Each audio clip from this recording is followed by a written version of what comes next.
ശ്രീജ രവി 45 വർഷമായി ഡബ്ബിംഗ് ആർട്ടിസ്റ്റായി മലയാള സിനിമയിൽ ജോലി ചെയ്യുന്നു. 125-ൽ പരം നായികമാർക്ക് അവർ ശബ്ദം നൽകിയിട്ടുണ്ട്.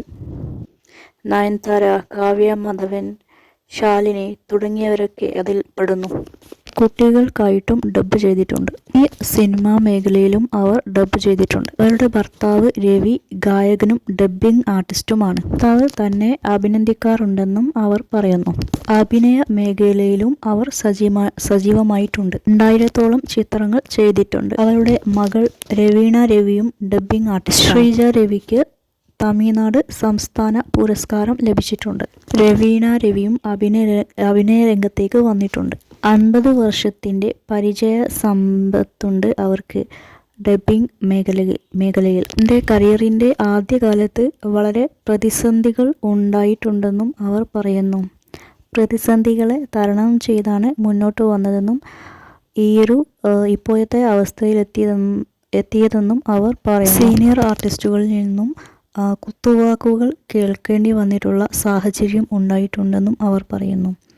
അതുപോലെ പ്രതിഫലം പോലും ചോദിച്ചു വാങ്ങാൻ പറ്റാത്ത അവസ്ഥയുണ്ടായിരുന്നുവെന്നും സൂചിപ്പിക്കുന്നു. ഡബ്ബിംഗ് എല്ലാവർക്കും പറ്റുന്ന ജോലിയല്ല എന്നും അവർ പറയുന്നു. ക്ഷമയോടെ പരിശ്രമിക്കുകയും ആത്മാർത്ഥമായി പരിശ്രമിക്കുകയും ചെയ്തപ്പോഴാണ് തനിക്ക് വിജയമുണ്ടായതെന്ന് അവർ സൂചിപ്പിക്കുന്നു. തളരാതെ പ്രതിസന്ധികളെ അതിജീവിച്ചുകൊണ്ട് മുമ്പോട്ട് പോയതുകൊണ്ട് തന്നെയാണ് അവർക്ക് ഈ വിജയം കരസ്ഥമാക്കാൻ സാധിച്ചത് എന്നും അവർ പറയുന്നു. ശ്രീജ ബാലതാരമായാണ് സിനിമയിലേക്ക് എത്തുന്നത്. തൻ്റെ ശബ്ദം മലയാളികൾക്ക് ഏറെ ഇഷ്ടമാണ്. തൻ്റെ ശബ്ദം അവരുടെ മനസ്സിലേക്ക് എത്തിയിട്ടുണ്ട് എന്നും അവർ പറയുന്നു. ഭാഷ ശബ്ദത്തിലൂടെ ആശയവിനിമയം നടത്തുമ്പോൾ അതിൻ്റെ ഒരു ഭാഗമാകാൻ സാധിച്ചതിൽ തനിക്ക് വളരെ സന്തോഷമുണ്ടെന്ന് അവർ പ്രകടിപ്പിക്കുന്നു. സാങ്കേതികതയിലുള്ള മാറ്റം ഡബ്ബിംഗ് മേഖലയിലും മാറ്റങ്ങൾ കൊണ്ടുവന്നിട്ടുണ്ട്. അതുകൊണ്ട് തന്നെ ഇപ്പോൾ ഡബ്ബിംഗ് എളുപ്പമായി തോന്നുന്നു. പണ്ട് കാലത്ത് പലതവണ റീടേക്കുകൾ പോകേണ്ടിയിരുന്നതൊക്കെ ഇപ്പോൾ അതിൻ്റെ ആവശ്യമില്ലാതെയായി വന്നു. സാങ്കേതികതയുടെ മികവ് കാരണം അതുകൊണ്ട് തന്നെ ഇപ്പോൾ ഡബ്ബിംഗ് കൂടുതൽ എളുപ്പമായി എന്നു തന്നെ പറയാം. കുട്ടികൾക്ക് ശബ്ദം കൊടുക്കുന്നത് തനിക്ക് വളരെ ഇഷ്ടമുള്ള കാര്യമാണ്. തൻ്റെ ശബ്ദം നേർത്ത ശബ്ദമായതുകൊണ്ട് അത് എളുപ്പവുമാണ്. ഈയൊരു കല താൻ വളരെ ആസ്വദിച്ചാണ് ചെയ്യുന്നത്. ഭർത്താവ് രവിയുടെ സപ്പോർട്ടും ഉണ്ട്. കരിയറിൻ്റെ തുടക്കകാലത്തുള്ള പ്രതിസന്ധികളെക്കുറിച്ചും അവർ പറയുന്നു.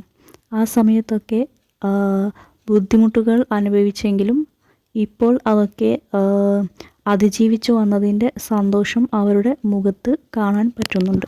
സീനിയർ ആർട്ടിസ്റ്റുകളിൽ നിന്നുമുള്ള കുത്തുവാക്കുകൾ അവരെ വേദനിപ്പിച്ചെങ്കിലും പക്ഷേ അവർ അതിലൊന്നും തളരാതെ മുമ്പോട്ട് പോയി. അതുപോലെ പല പ്രശ്നങ്ങളും പല സമയത്തായി നേരിടേണ്ടി വന്നെങ്കിലും അവയൊന്നും അവരെ തളർത്തിയിരുന്നില്ല. കാരണം അവർക്ക് ഇതാണ് തൻ്റെ മേഖല എന്നുള്ള ഒരു നിശ്ചയദാർഢ്യം ഉണ്ടായിരുന്നു.